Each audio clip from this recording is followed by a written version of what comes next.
പലതരം ഫോഴ്സ്ഡ് ചെക്ക്മേറ്റുകൾ നിങ്ങൾ കണ്ടിട്ടുണ്ടാവും. പക്ഷെ ഇത്രയും രസകരമായുള്ള ഒരു ഫോഴ്സ് ചെക്ക്മേറ്റ് നിങ്ങൾ കണ്ടിട്ടുണ്ടാവില്ല. ഒന്ന് കണ്ടു നോക്കിയാലോ നമുക്ക്. ഈ ഒരു പൊസിഷനിൽ വൈറ്റിനൊരു ക്വീനും 4 പോണും ഒരു കിങ്ങും ഉണ്ട്. എന്നാൽ വൈറ്റിന്റെ ക്വീനെ ബ്ലാക്കിന്റെ റൂക്ക് അറ്റാക്ക് ചെയ്തിരിക്കുകയാണ്. അപ്പോൾ നിങ്ങളാണെങ്കിൽ എന്താ ചെയ്യുന്നത്? ഈ ക്വീൻ എടുത്ത് ഓടി രക്ഷപ്പെടാൻ നോക്കുമോ? ഇവിടെ ഈ ഒരു കോമ്പിനേഷനിൽ വൈറ്റ് സ്റ്റാർട്ട് ചെയ്യുന്ന മൂവ് അതിമനോഹരമാണ്. ആദ്യം ഈ ഒരു ക്വീനിനെ ഇവിടേക്ക് വന്ന് ആദ്യം ഒരു ചെക്ക് അങ്ങ് കൊടുക്കും. ഇപ്പൊ ചെക്കാണ്. അപ്പൊ നോക്കുമ്പോ ഓക്കെ ഇതൊരു ചെക്കാണ്, പക്ഷെ റൂക്കിന് വന്നിട്ട് വേണമെങ്കിൽ വെട്ടിയെടുത്തൂടെ? റൂക്ക് വച്ച് ആ ഒരു ക്വീനിനെ വെട്ടിയെടുത്തു. ഇനിയാണ് ഈ ഒരു മാജിക്കൽ കോമ്പിനേഷൻ കണ്ടിന്യൂ ചെയ്യാൻ പോകുന്നത്. പോൺ വെച്ച് റൂക്കിനെ വെട്ടി ഒരു ചെക്ക് നൽകുന്നു. കിങ് മാറുന്നു. ഇനി കിങ് E6 പോകുന്നു.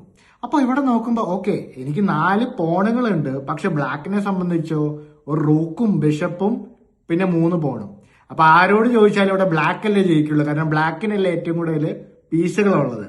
പക്ഷെ വൈറ്റ് ഇവിടെ രസകരമായ രീതിയിൽ ഗെയിം ഫിനിഷ് ചെയ്യാണ്. നോക്കിയാലോ, ഇവിടെ ബ്ലാക്കിനെ സംബന്ധിച്ച് ആകെ കളിക്കാവുന്ന 2 നീക്കങ്ങളേ ഉള്ളൂ.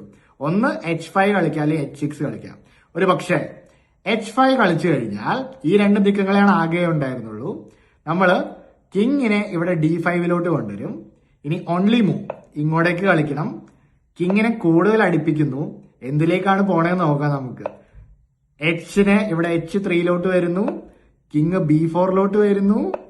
H2 ഓക്കെ ഇവിടെ ക്വീൻ ആവാൻ പോവാണെന്നൊക്കെ തോന്നാം, പക്ഷെ കിങ് A5 നമ്മള് ക്വീൻ ആവാൻ അലോ ചെയ്യുകയും ചെയ്യുന്നു. പക്ഷേ ഇവിടെ ഓൾറെഡി ലേറ്റ് ആയി. കാരണം എന്താണ്? ഇങ്ങനെ ഒരു B6 ചെക്ക്. ഒരേ ഒരു നീക്കമേ ഉള്ളൂ. വെട്ടുന്നു, വെട്ടി കംപ്ലീറ്റ് ആവുന്നു, ചെക്ക്മേറ്റ് ആവുന്നു.